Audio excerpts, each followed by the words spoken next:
Hey everybody, I'm Greg Sowell, and this is Why Am I, a podcast where I talk to interesting people and try and trace a path to where they find themselves today.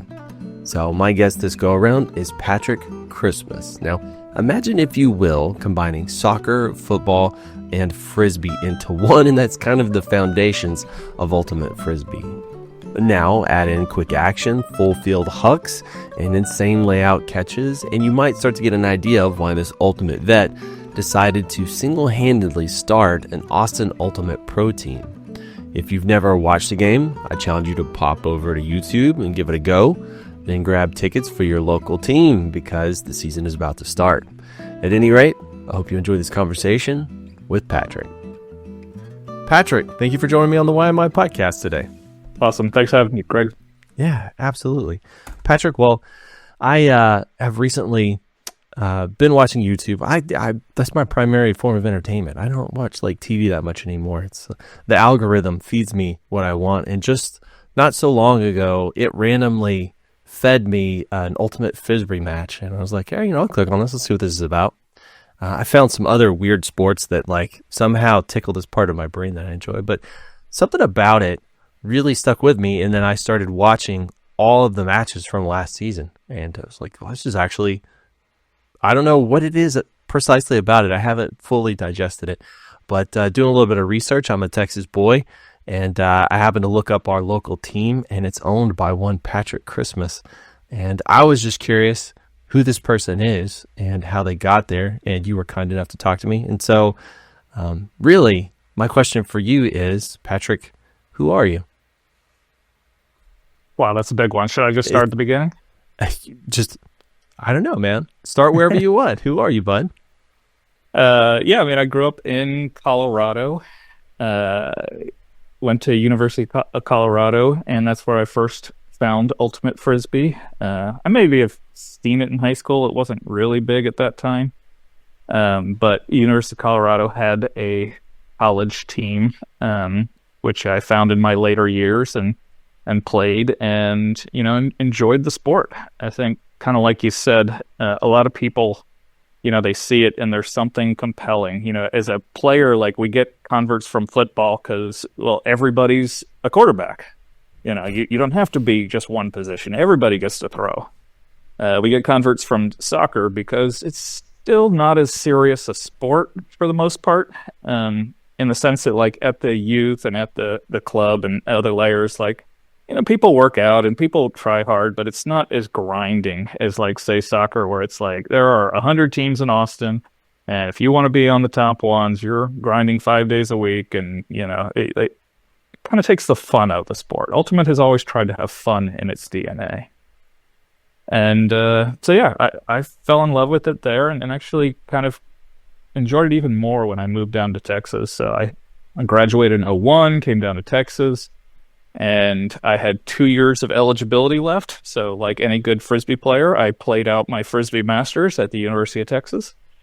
On the side, I got a computer science degree eventually, but my primary goal was to play 2 more years. And that was great. It was, I was working full time. I was playing with the UT team. I think I loved it even more. It was really the community of Texas. Like, it was just, you hang out together, you party together, you're working all during the week, you're going to tournaments around the country, California. I remember hanging out on the beach with all the guys, and it's an experience. It's one of those that you remember forever. And I think that kind of solidified, Ultimate the sport and Ultimate kind of the community. Like, since then, in the last 20 years in Austin, I probably know 1,000 people in Austin from Ultimate. Just people I've played with at pickup, people I've played with at league, people I've played on a club team, people I've played with in college. It's just people you meet over the times. Do you feel like you're talking about meeting a lot of people, and that's one thing I've always worried about is, like, if I pick up and move someplace, how am I going to create some kind of a friend group or some structure? Because, like, I work out at home, and so I basically leave the house like twice a week. It's kind of isolating. Pickleball is my thing, so whenever I go someplace, I can pick up and do that. But it sounds like this has become also like this outlet where you can pick up and find new people. Do you feel like a lot of people that play Ultimate have kind of a similar vibe? Like it says something about that person? Yeah, I mean, I definitely think it's a fairly young group. Again, we're still trying to kind of get on the scene and everybody know us. And when we get on Sports Center Top 10, like old people realize that we're not disc golf, but young people are like, oh yeah, I've seen that, I've played that. So it's kind of that generation gap of like, who has seen us before. So yeah, I think it's primarily young. It's big in college. So yeah, but I think there's a lot of similarities, but there are extremes, super hippie ones, versus the more serious athlete type. Yeah, yeah. I definitely, at least watching kind of the pro circuit here in the U.S., guys are really athletic. And I've also noticed they're built like marathon runners, most of them, just long and lean. That's what I see mostly. Yeah, for the most part, that's true. There's been a few big players in the last few years. If you talk about kind of the biggest right now is probably Jeff Babbitt, who is built more like a football player. Yeah. Like, I don't know what he weighs, but probably 220, 230, somewhere in the range that most ultimate players don't. And when you're fast, athletic, and you can body someone, it makes a huge difference. And before him was kind of Bo Kittredge, and he was the same. It's just big dudes are becoming more of a thing. It's just we don't have as many that had that same level of athleticism. Well, I guess I don't know how familiar people are with it, but it feels like a hybrid of sports. It's kind of like you said, football meets soccer. So it's constant movement. There's a lot of, what do you guys put in? Probably like 6 to 8 miles per game or something? I've read online 6 miles. I don't wear a tracker or anything, but it doesn't surprise me. Yeah. So it's a lot. It's a lot of cardio as people are moving. So it kind of makes sense that you don't have somebody that's, like a literal football player, like 380 out there trying to hustle up and down the field for 6 miles. That would it seems like they would fall over. But yeah, so it definitely seems like that tracks more kind of cardio. But I love the constant action, the constant movement. So I like soccer too. I think that's enjoyable to watch. But there's something, I don't know, different. There's more action, more scoring in this than there is soccer. So you get the constant movement, but also kind of the excitement, I would say more so. Yeah, I think, we always joke about, when a ball dreams, it dreams of being a disc, so, and it's just a silly thing ultimate players do say. But the point is, like, when a football flies, it's too fast such that, when you see a diving play, it's so rare. Well, in ultimate, like, a diving play happens every 30 seconds. Like, because the disc hangs, in the air, it gives that opportunity for that diving play. And that diving play, let's be honest, is exciting. Like, seeing someone full Superman, at 5 foot in the air, you're like, oh my God, that was terrifying and amazing. Yeah. And, in like football, how often do you see a Hail Mary? It's not very often. But, what do you call it in ultimate? Like a huck, where you just... Yeah, huck. And yeah, to be honest, in ultimate, it's, it'll make a highlight play, but it's so common. And it kind of loses it, in my opinion. It's the diving defense, it's the diving play that means more to me. But yeah. We all have our preferences. But you get variety. Like it's not one dimensional. You're seeing literally. So somebody will throw it for 60 yards, and you'll get a guy who just easy, basket catches it, and then you'll have diving play after diving play. It'll one to another, and then sometimes it's fast, sometimes it's a little bit more paced. Sometimes some teams seem to be a little bit more defense. I don't know. It's just so multidimensional that like I can't get bored watching it. Like I don't know why, and I've yet to see one in person, and so I'm looking forward to this upcoming season with you guys. I'm definitely going to come out and see some, but it also perplexes me why more people don't know about Ultimate. Like it seems like it's fun to play, but it's actually really entertaining to watch. You're preaching to the choir there. I think this league started in 2012, and I think a lot of us at the time were like, this is going to blow up. We've all played it for years. We recognize its, highlight ability, and I think just kind of assumed everyone would too.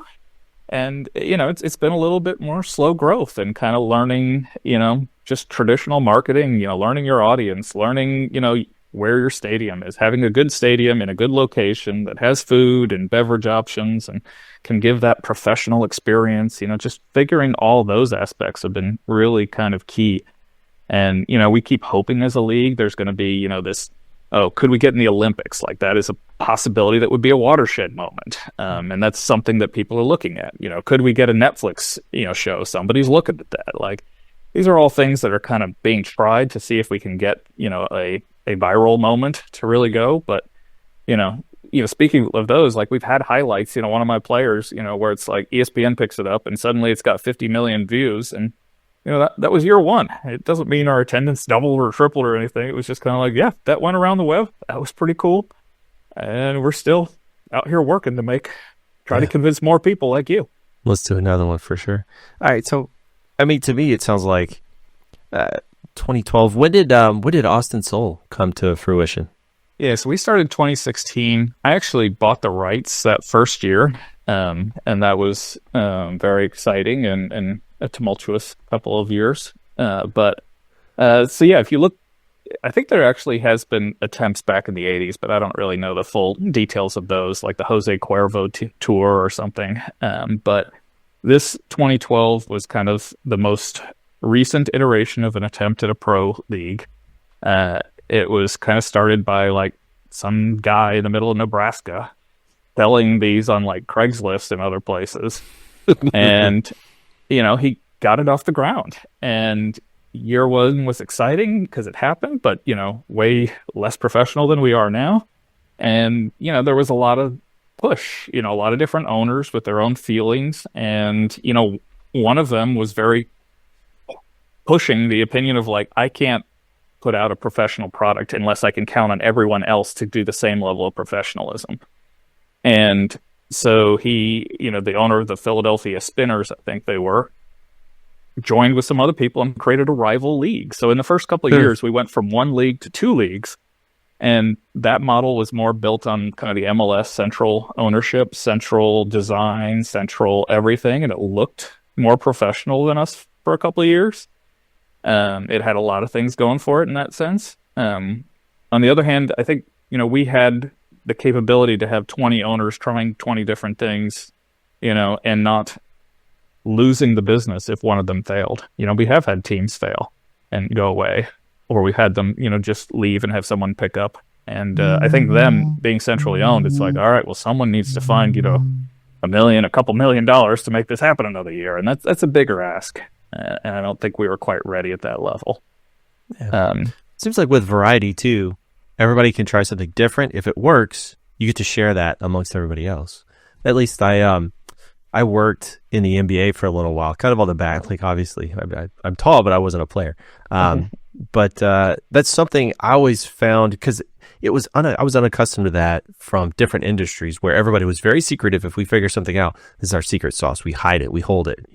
This is our special thing that makes us unique. But in the NBA, people were constantly trying new stuff, and then they would meet, like teams, business side at least, would meet multiple times a year, share what's working, what's not working, and then everybody else would implement those things that were working. So I was like, this is really cool. It's like all, rising tide raises all ships.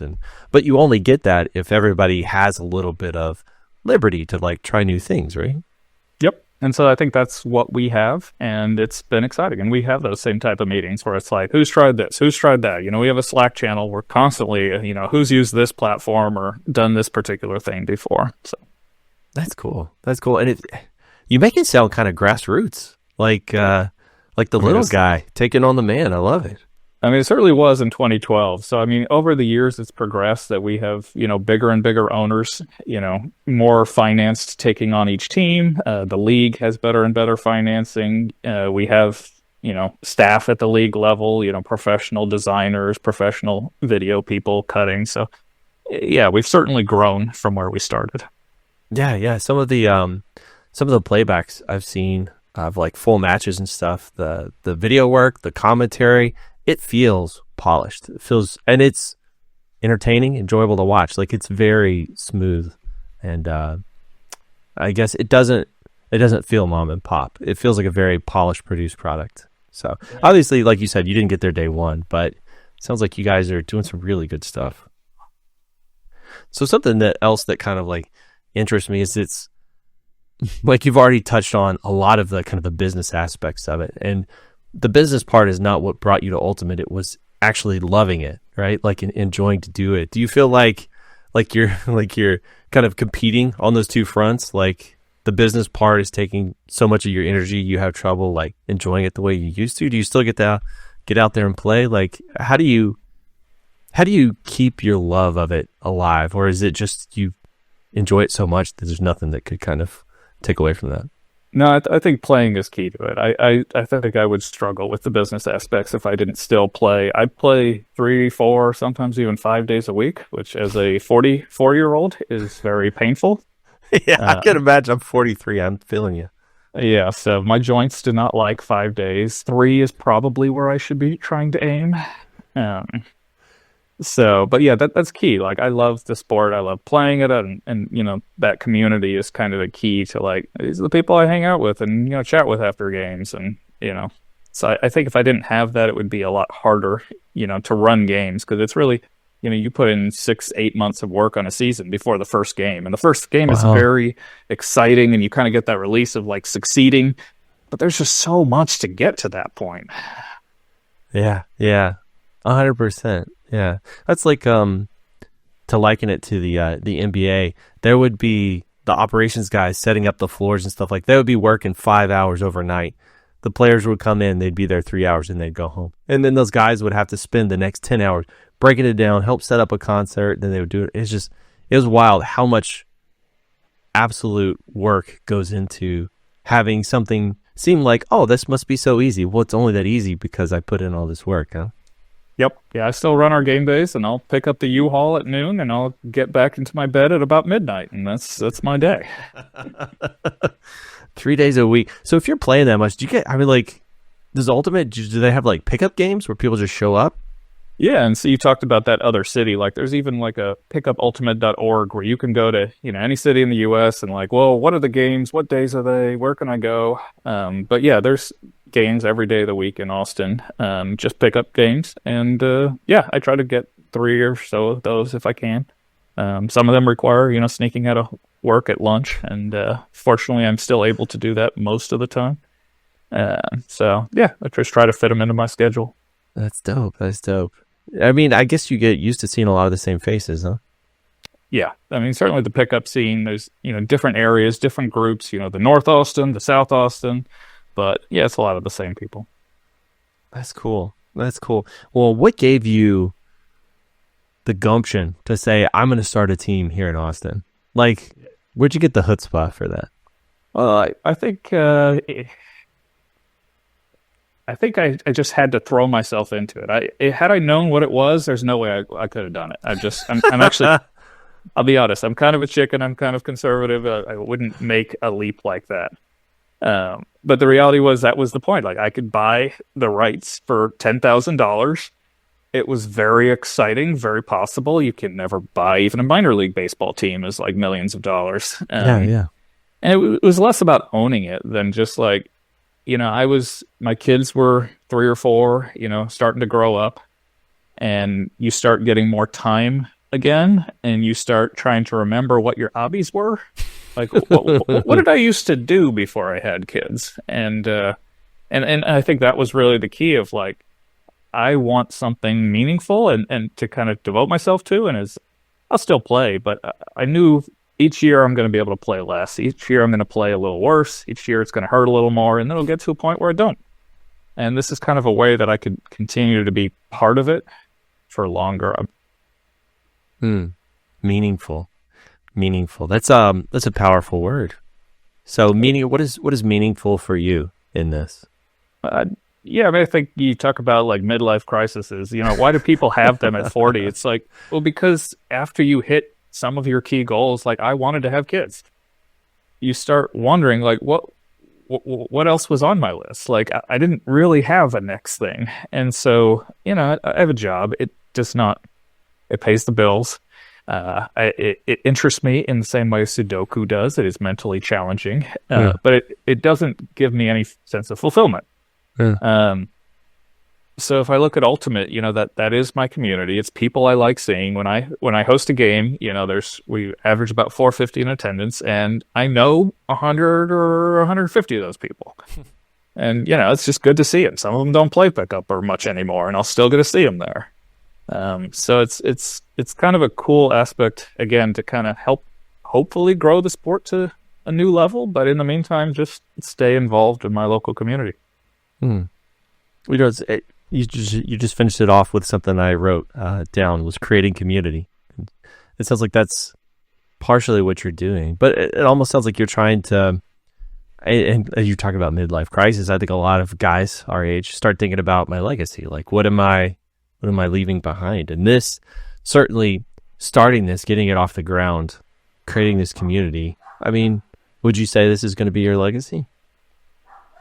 That'd be a nice thing. I don't actually worry about legacies too much. I'm kind of the opinion side of like, well, when I'm gone, it's not my problem anymore. So, holy cow, I say that all the time. Well, what happens if you die? It's like, well, it's not my problem anymore, is it? Yeah, exactly. So I'm less worried about legacy than just like, while I'm here, am I doing the things that I want to be doing? If you can't answer that question, once a year, you need to think about it. Do you feel like you reflect on that stuff like yearly? Yeah. Do you actually is it around this time of year? I mean, this is the beginning of the year, New Year's resolutions, all that stuff. Is this when it kind of jumps to the front of your mind? Yes, but accidentally. I'm kind of a believer in I don't believe in New Year's resolutions, because I believe if you need to change anything, you should do it today, not 100%. January 1st. But that said, it accidentally is like, well, at the end of the year is when I have all my vacation that I've accrued throughout the year and haven't spent. So I often have 3 weeks off in December. And so with 3 weeks off, I find that I drink too much, I watch too many movies, and I'm really bored with life. And so you spend that time starting to wonder, like, well, what do I really want to be doing? And you just, making sure, the same as you should check your finances every year, or like, is the direction of my life going the direction I would want it to go? And I can say, yeah, I'm doing what I can with the kids, the job is okay, but this is kind of that other thing of like something that'll propel past kids moving away and past the job hopefully retiring someday. Well, talking about your kids, they should be teenagers now, right? Yep. So I'm teaching one to drive, so 14 and 15. 14 and 15. I've got a 19 and a 16 in here. So how interested are they in your hobbies? I mean, for them, it's just like they grew up with it. Like, there's pictures of them since game one, 5, 6 years old, just running around the stands, playing with the bouncy castle, just doing whatever. And that's how they grew up. It's like, we go to these frisbee games and I hang out while daddy runs these things. That is something I've noticed too, is it seems like they or you guys try and make this as like as family and friendly as possible. So I see like there's a lot of kids on the sideline throwing bouncy castles. Yeah, like all kinds of stuff going. Yeah, there's certainly a goal. Our current stadium doesn't really have a good spot for some of those things that we've done in the past. So we've been kind of trying to figure out what that looks like. But yeah, I think having a family-friendly event is pretty important to all the owners. It's kind of the right demographic we're looking for. So do you think your kids are going to pick up in your follow your footsteps? Not so far, but I'm not a pusher of children. I'm kind of like a find your own path. So they played at an early age. Both of them throw really well, and when we tried to get them involved with games and organized sports, they mostly have neither been super into it. So our rule has always been you have to have some athletic activity. It's just good for yourself. And my daughter's in swimming, and my son does jujitsu. So. Yeah, something I've always tried to do with my kids, at least, is introduce them to everything, but not like force them to continue to do it, right? So like I've made them both play pickleball with me at least once. It's like, you tried it, whatever. I like if I fix the sink, I try and make sure they understand how that works. After the first time, it's like, I'm not going to force you anymore, but just try and introduce them as much as possible. Yeah, I love that idea. Yeah, I mean, not much of it seems to stick. I don't know. It's something about my voice just kind of slides off of them. I mean, I think that's parents and kids in general, but I also feel like sometimes it'll come back years later. I'm like, wow, you were paying attention. It's still there. So whether they're at the time pretending or giving you any attention, it sticks, I think. Yeah, yeah. At least the dumb stuff I tell them sticks. I've for sure seen that come back. And obviously, I mean, I'm going to say obviously again, I keep doing that. Honestly, they're pretty hilarious people. So even when they say the wrong thing at the wrong time, it still makes me laugh. It never fails. They're pretty good at that. It's kind of their get out of jail free card. If they can make me laugh, it's like, oh man, it's all right. It's over. We're done here. All right. So you said you went to Colorado and you found Ultimate. So were you an athletic kid, like when you went to university? Not really. I'd say I'm average to. I would call myself a tryhard. I do not have any natural athleticism, but I did track in high school. I did basketball and through middle school. I was short, unfortunately, so 3-pointers was never great. But yeah, track, I at least ran some. I did triple jump because that's where you can use pain to succeed, pain and form, and you don't actually have to be as athletic as like a long jumper. Is it just a lot of practice and technique? Practice and technique and the ability to withstand shin splints. Like it hurts. Okay, so the guy that grinds out starting a ultimate team is accustomed to pain. That makes sense. Yeah, it's all starting to track. Well, how did Ultimate find you? To be honest, I don't even really know. Like, there's a college team at CU. I don't know how I found it, if I saw something on campus or something, but I didn't find it until my junior year. I don't remember. It was later. It was not right away.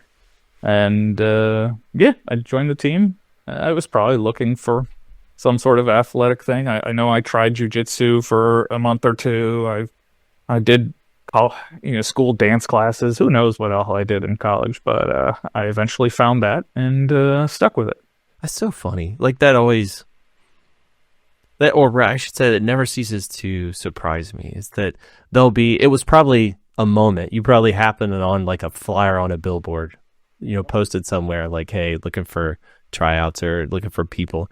And then like that one moment, you just saying yes to this one little thing that you happened to randomly see has evidently entirely altered the course of your future and just like who you are and who you've become. It seems so strange and random, doesn't it?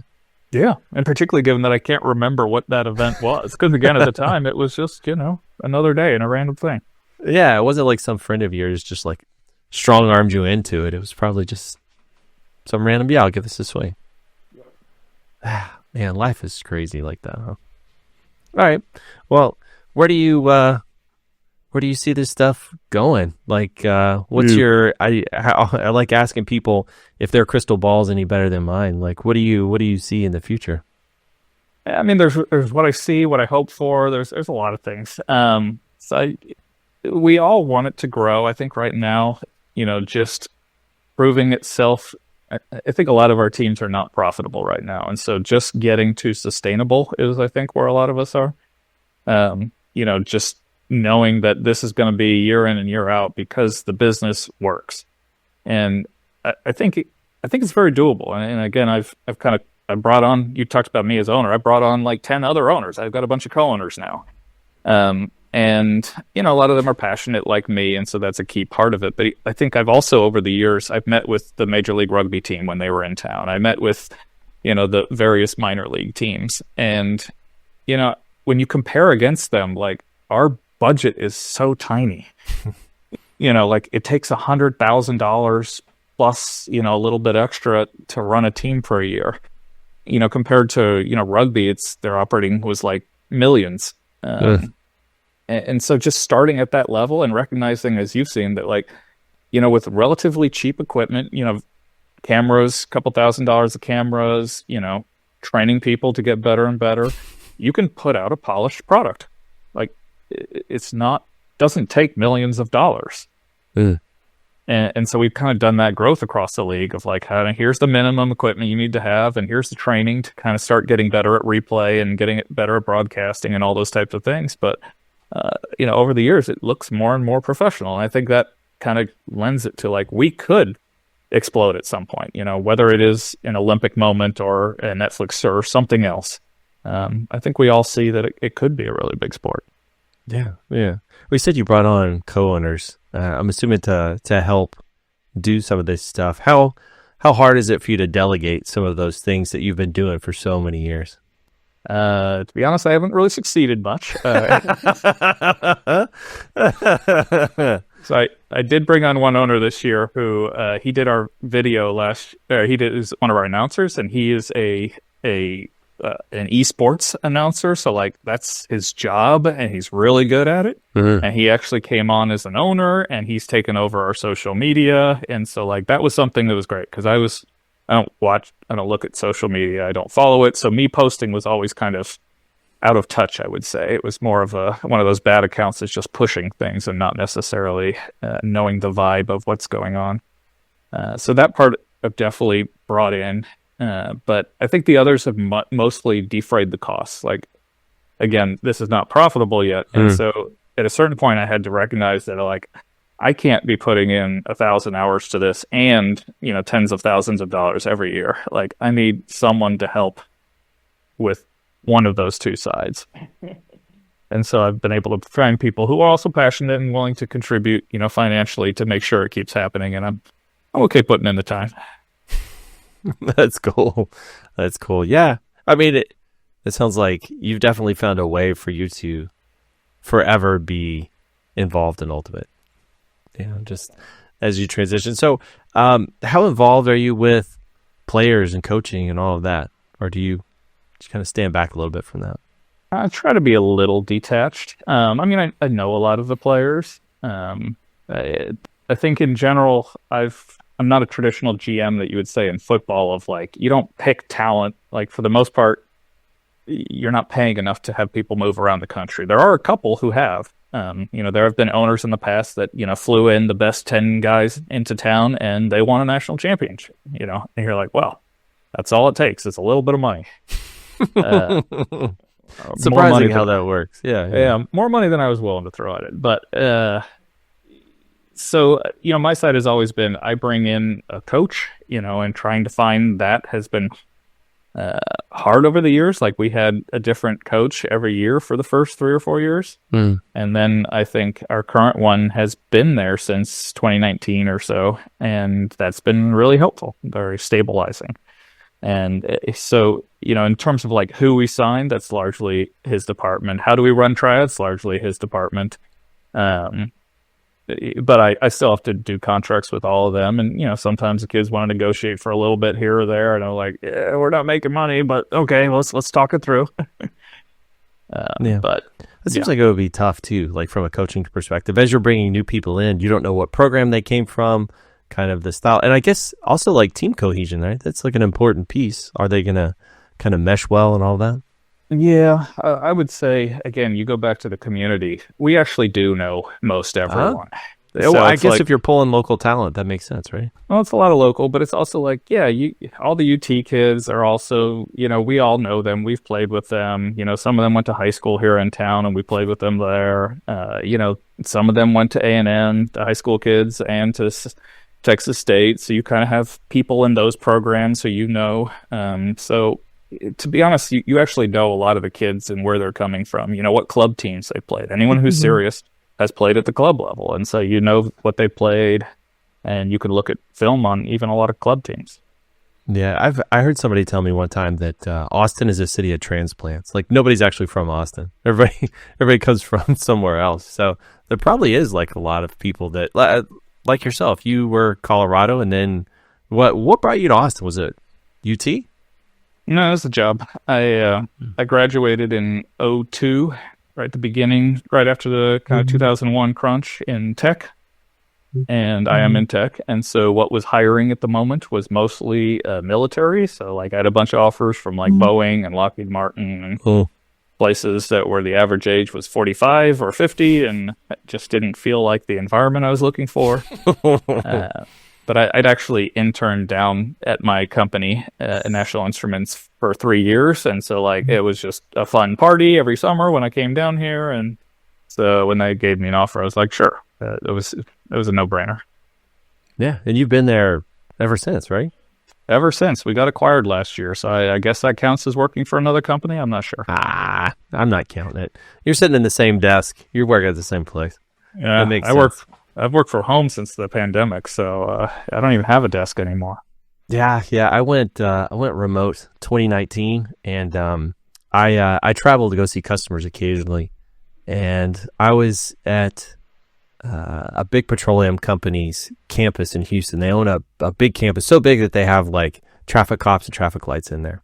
And I was walking through their buildings, and it was just a big cubicle farm, and it literally made me anxious. Like I could feel my anxiety because I can't go back to an office. It's never like I've been let loose. I've gone feral, Patrick. I can't go back to it.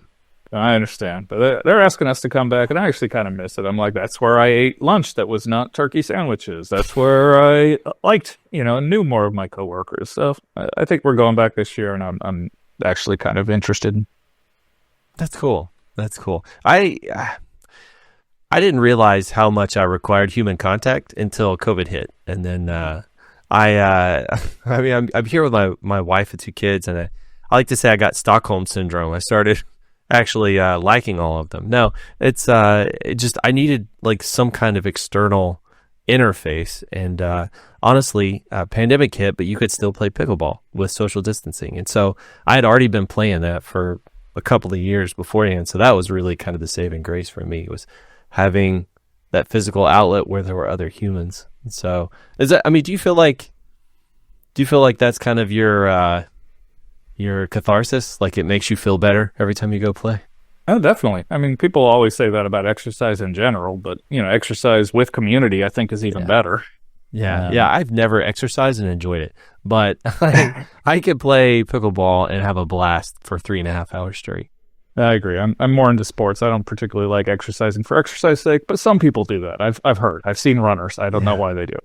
Oh, dude, I ran for 15 years and I hated it every single time I did it. But it was the only thing, like hard cardio is the only thing that keeps my anxiety level. Like it helps me. It releases just the right amount of chemicals in my brain to where I stay even. So, do you find yourself when it's say you've been traveling for work or you're at a conference and you get back and you're going to get to play that day? Do you like looking forward? Are you excited about it? Oh yeah. I mean, it's so rare. It's mainly just injuries if I take more than a week off anymore. So anytime I've been missing for a week, it's kind of hungry for it. Yeah, when I'm in that situation and it's the day before, I'll be thinking about it as I'm going to sleep. Like, I'll feel a little excited. It's so strange. I'm not like full-blown kid before Christmas, but like it's there. Oh, yeah. That's dope. Well, I tell you what, Patrick, you have been very generous with your time. I appreciate you. I'd like to ask people right here at the end, is there anything you want to promote? Is there anything you have coming up? Any special thing? Sell it. Let's hear it. Yes. What you got? So, I mean, our season will start at the end of April, and so I'd love to have you out or any of your listeners. I mean, I think kind of we keep getting that every year. As I meet a few people who are like, I've never seen this before, and it was amazing. People who are diehard football fans say, yeah, that was more fun than going to a football game. Like just things like that. You're like, I know. We just need to get more people to see it. I know, dude. All right, so what websites can we take a look at? Is it the atxsoul.com? Yeah, I think everything forwards these days. It's austin-soul.com, which forwards to the league. We have kind of one league one. Yeah, ATX Soul is just our store, Shopify.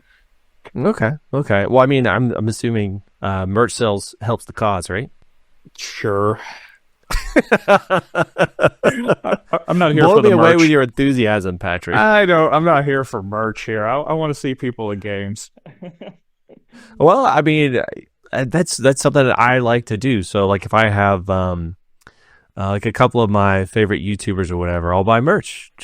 I know it sort of helps the cause, but if I'm a walking billboard and I can like help spread the joy, spread the word, spread the gospel of our Lord and Savior, Austin Soul, then, I'm always happy to do that kind of stuff.